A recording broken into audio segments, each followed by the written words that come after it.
Okay, this is Robert Radford, 50 years of chess. I've got someone here for you today who I played back in 1994, a long time ago.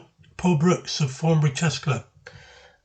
He was there a while, playing top board, and he was rated around 150 ECF that time, which was around about 1825, and I was around about 1765 then. Nice guy, Paul. I saw him in 2017 in a county match when I was playing for Somerset against Devon. Paul is the Devon captain, and he remembered the match when I said to him, "Do you remember the match we played?" He said, "Yeah, I do remember it." He said, "Yeah." So I'm going to show you that game now. It's an interesting game. Paul was white, and he began with C4, knight F6, knight C3. This is the English opening, as it's called, playing white. E5, G3, D5. CD, knight takes, bishop G2. I protected the knight with bishop E6. Paul came out with a check on A4, and I blocked that with a pawn and also protected the knight. So as you can see, I'm protecting the knight 3 times, twice actually, because the pawn wouldn't be able to take, so he's attacking it twice, so I have to be a bit careful there. Knight F3, that's a good developing move, and it hits the E-pawn as well, so I need to protect that with the bishop on D6. Castle, D3, knight D7.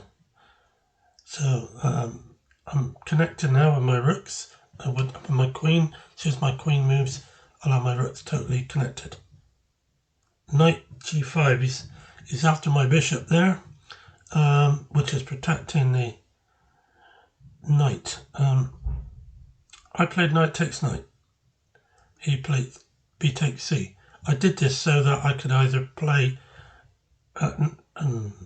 not play bishop D5, because he can play E5, E4 anyway. So no, it was to play knight C5. So I'm attacking the queen, but I'm also defending the bishop, so my pawns won't be doubled. But he took the knight, which was clever.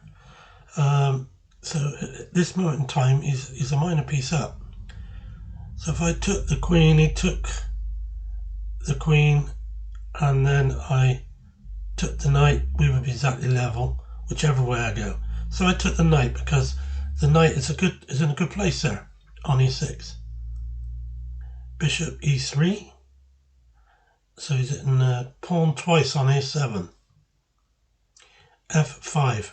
Of course, he doesn't want to play bishop takes, because if he did, his bishop would be pinned, and I could just play bishop C5, and it would win it.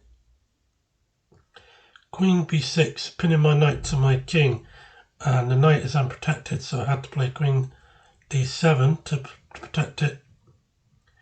Rook B1, hitting the pawn on B7. So it seemed right to me to play rook to F7, and therefore I'm protecting the pawn twice, and I've released the pin on the knight. He's played bishop H3. Now attacking the F-pawn. So I've decided to play G5. F3, H5. Look at those pawns. I really pushed them up, haven't I? He's played A4. He's not too worried. Now, queen across to E7. Rook B2. Knight into C5. I'm expecting him to take the knight, but he didn't. He went back with the queen to A2. So I'm hitting the bishop here. Pawn takes, H takes, that is. And he went back to bishop to G2. So the bishop's got no real outlook at the moment. The C pawn on C6 is totally acting as a break against that bishop. I went back with the knight to e6 before he took it off, and he's doubled his rooks now. But I really want to get this bishop off because it's a really strong bishop. But he pushed the e pawn up, so pawn takes pawn, and then he took the b pawn, which was a clever move. So I played queen d6, and then he played pawn takes pawn, bishop takes pawn, and then he's pinning my bishop, which is not a problem because I just move the rook behind or move the bishop out to e5. So he took, I took, he took, and I took again. So we've got 4 pawns each. He's about to win a pawn in a moment, I think. He played rook takes rook, king takes, and then rook check. So that wins him the a pawn for now anyway. So king up to e6. Didn't take the pawn because of knight takes pawn check. So that's the right thing to do. Now it gives me a chance to push my pawn up to a5. He's gone behind it, so it looks like he could win it, though I can play knight to b3, but I chose not to. I played rook to c8. He can have the pawn. I've got a pass pawn here. I can try and get it moving, but he's kicked the knight, so I'm attacking the rook now and supporting the pawn. He's checked me, gone into e5.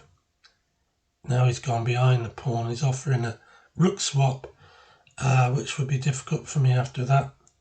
I am a pawn down, so I move my rook away to d8. He's gone back with a bishop to f1. So I come down with a check. He went back to g1. I went rook d1, pinning the bishop, threatening to play knight to d2, which would win the bishop. So he brought the rook back out, checked, went back, did the same again, went out again, checked him, and if we do this one more time, if he goes back one more time, that would be a draw. So he chose to play bishop e2 instead. Now my first instinct was quick, play knight c1, and I win the bishop, pinned it, and then twice, and I could take it. But if I did play knight to c1, hitting the bishop twice with the rook, which is pinned, he's got rook takes pawn check, and then wins the knight. So I couldn't do that, which is why I played the move I played. King d5. If he's gone rook c8. If I play knight c1 now, then he could play rook check on d8, and when I move my king, he would win the rook. So I knew what he was going to do, so I played my rook. I can still play knight to c1 and pin that bishop, but Paul saw this and he played rook d8. I went king into c6, and then he went back rook d1. So this was stopping me from playing knight c1. So I pushed the pawn on here. He can't take it with the bishop because it's pinned. So he's played rook to b1. So at this stage, I played knight h5 and I offered him a draw. He's a pawn up, but he's not going anywhere, so I could take that pawn back on a4. So yes, he agreed to draw, and it was a drawn game. Interesting, even though it was a draw, it's very difficult. I'm probably, maybe, am I slightly better? Let me check. Not really. We were 0-0, dead even. So neither of us was winning this at this time. So thank you for watching. I hope you've enjoyed the game, and I'll see you again very soon. Bye.